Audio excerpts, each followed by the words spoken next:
Hello class 5 students, you all are welcome in your science class. In today's class, we are going to study chapter number 9 and the name of the chapter is solids, liquids and gases. आज बच्चों हम solid, liquid and gas के बारे में पढ़ेंगे. These three are the states of the matter. जितनी भी चीजें बच्चों हमारे चारों तरफ है वो मैटर से मिलके बनी है और वो तीन ही फॉर्म में है, या तो सॉलिड है, या तो लिक्विड है, या तो गैसियस फॉर्म में है. In this lesson we are going to learn about matter and its three states: solubility of matters in water and physical and chemical chain. Matter क्या है? What is matter? So matter, anything that has mass and occupies space is called matter. जिस भी चीज का भार है और वो जगह घेरती है उसे हम मैटर बोलते हैं. ये सॉलिड भी हो सकती है as a chalk, example liquid just like a water, और गैस ऑक्सीजन. सो ये तीनों फॉर्म में हो सकती है.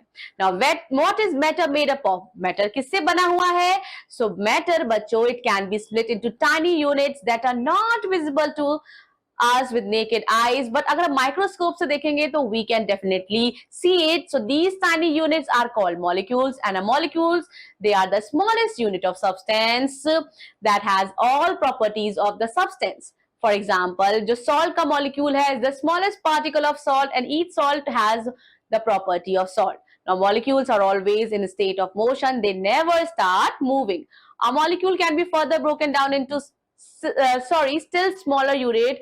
Molecules को बच्चों और भी ज्यादा अगर broke down करेंगे तो उनको हम कहते हैं atoms. ठीक है?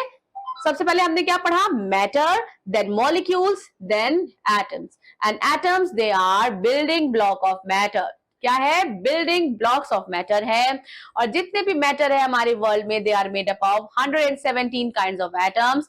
Atom of the same kind, अगर किसी के अंदर सेम काइंड ऑफ एटम्स पाए जाते हैं सो उन्हें हम एलिमेंट्स बोलते हैं. Atoms of different kinds combine and form compounds. Three state कौन कौन से हैं बच्चों? ये एलिमेंट्स, कंपाउंड, इन सब के बारे में डिटेल में आप अपने सीनियर क्लासेस में सीखेंगे. अभी बस आप इतना जानिए, हर वो चीज जिसका वेट है, भार है, जो जगह घेरती है उसे हम मैटर बोलते हैं. मैटर की स्मॉलेस्ट यूनिट मॉलिक्यूल है और मॉलिक्यूल की यूनिट एटम है. And similar kind of atom form elements and different kind of atoms they are known as compound. Three state है सॉलिड. सॉलिड इसका फिक्स शेप साइज होता है and here you can see the molecules of solid. ये आपस में closely packed है. Strong force of attraction between the molecules of a solid, and due to this molecules they are packed very closely to one another. Solid may be hard, for example stone, table, chair, etc., or they may be soft like paper, powder, cloth, etc. Then we have liquid.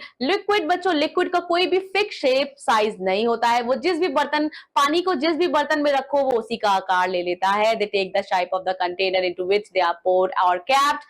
Unlike solid molecules, इनके जो liquids के जो molecules है वो थोड़ा सा closely packed है. ये आप देख सकते हैं बच्चों, ये किसके molecules है? ये liquid के हैं. Now packed as they have less force of attraction between them, this result in free movement of the molecules in the liquid, and this is why जो liquid है ये आसानी से flow कर सकते हैं.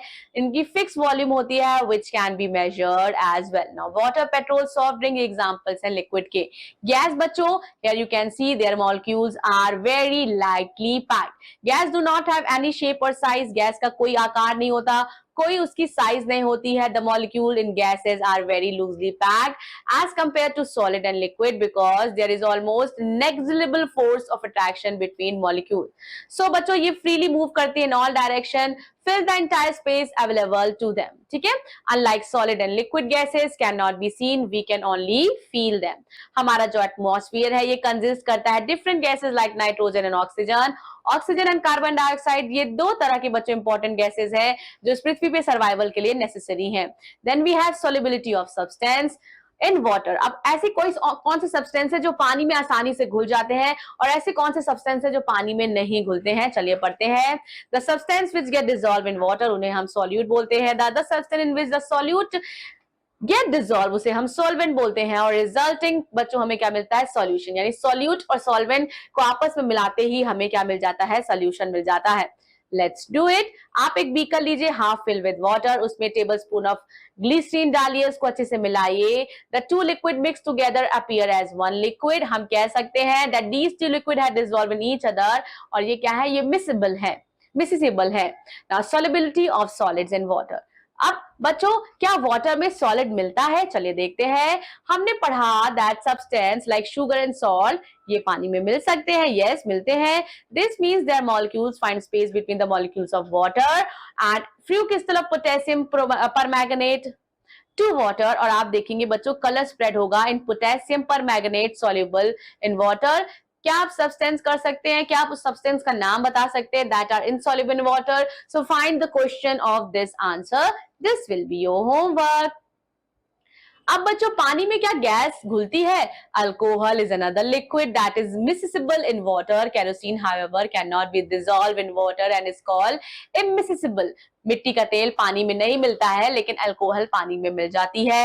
Have you ever seen a painter removing paint of his hand using turpentine? Why does he use that? चलिए, you also have to find out this very interesting question. एक जो पेंटर है पेंट करने के बाद वो अपना हाथ किससे धुलता है बच्चों? टर्पेंटाइन से धुलता है, पानी से नहीं धुलता है। ऐसा क्यों है आप बताइएगा। Now, solubility of gases in water. Gases जैसे कि ऑक्सीजन है, नाइट्रोजन है, अमोनिया है, कार्बन डाइऑक्साइड है, ये पानी में इजीली घुल जाती है। फिश एंड अदर एनिमल्स बच्चों जो पानी में रहते हैं दे ब्रीथ इन ऑक्सीजन जो पानी में ही डिसॉल्व रहता है। वाटर जो ओशन में है, रिवर में है, लेक कंटेन करता है dissolve oxygen and nitrogen. What happened when water starts boiling? क्या होता है जब हम पानी को गर्म करते हैं? Bubbles आती है, they are formed on the side of vessels and at the bottom of the water.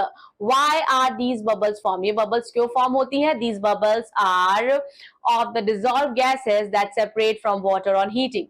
How are aerated drinks different from orange juice or lemon water?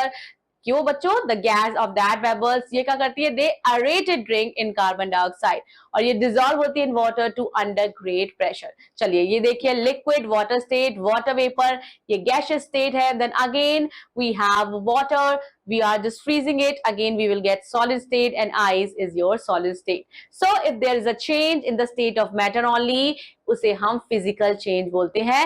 जब उस पर्टिकुलर मैटर में ही चेंज हो रहा है, पानी जो है बर्फ बन जा रहा है, भाप बन जा रहा है, भाप से फिर से पानी बन जा रहा है, पानी फिर से बर्फ बन जा रहा है। अब हम पढ़ेंगे फिजिकल और केमिकल चेंजेस के बारे में।